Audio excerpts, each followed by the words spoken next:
encouraging folks to find their own park and a whole lot more.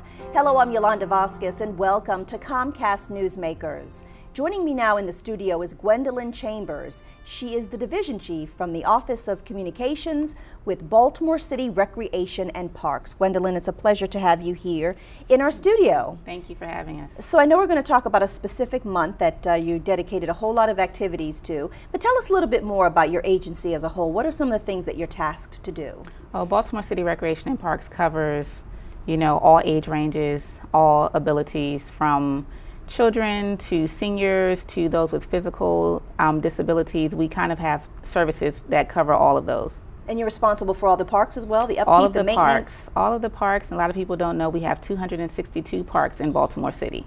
That's amazing. So, we have our large parks, our smaller neighborhood parks, and they each have their own unique personality, and the neighborhoods help care for them. So Baltimore is actually a great place to live if you want that mix of an urban culture mixed with a lot of nature opportunities. So let's talk a little bit more about July, because this is National Park and Recreation Month. What's the significance of that?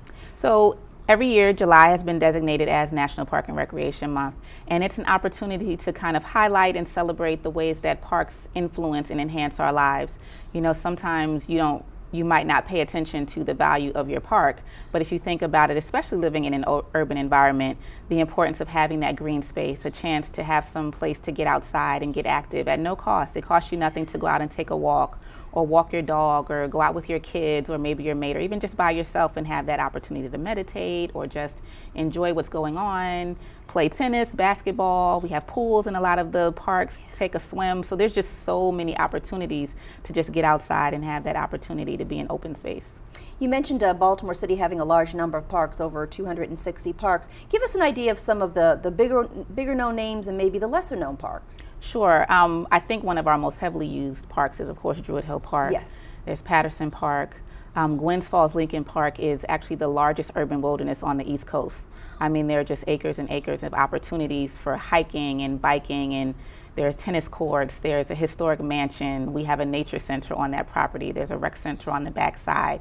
There's just so much you can do in the larger parks. And then we have some smaller neighborhood parks like Union Square Park, whose community really pitches in. Every week they come out and do work in the park. They plant trees, and each resident is responsible for their own tree. So it really gives them a sense of ownership, and they'll have activities like yoga and festivals there. So there are just so many different ways to get involved, if that's your interest. So let's talk about some of the activities for the month of July, because you guys are going to be doing a whole host of things, right? Absolutely. So we have everything from concerts, music in the parks, offers free concerts on a number of Thursdays throughout the month. We're starting a new series this year in partnership with community organizations called Rhythms and Reels, and that's combining concerts and movies. Okay. And so, we have our concert series. Our aquatic division does dive-in movies on Fridays at Druid Hill Park. And then a lot of our community groups also do their own small community concerts and show movies. And so we've just kind of come together to help support each other, help promote and get the word out, because we want our neighbors to come out and join us in fellowship and just have that opportunity to relax and enjoy. Tell me about the 5K run walk that you're going to be doing. So this year, this is new for us. It's a $5 5K series. We want, the opportunity to get out and explore new parks. We also wanted to make it affordable. So the race registration is only $5, and it's Sunday, July 31st at Carroll Park. And we're just really asking everybody to come out and join us. All the money raised from the race will go back into park programming, so we can continue to offer all of these amazing programs that people do enjoy. Nice going on there. Last question just has to do with the National Park Service and how they're celebrating their centennial. Tell me a little bit more about that, because their theme is Find Your Park, which I alluded to in the intro. Absolutely. We're asking everybody to reach out and find your park. And that's just an opportunity to, again, get out, enjoy nature.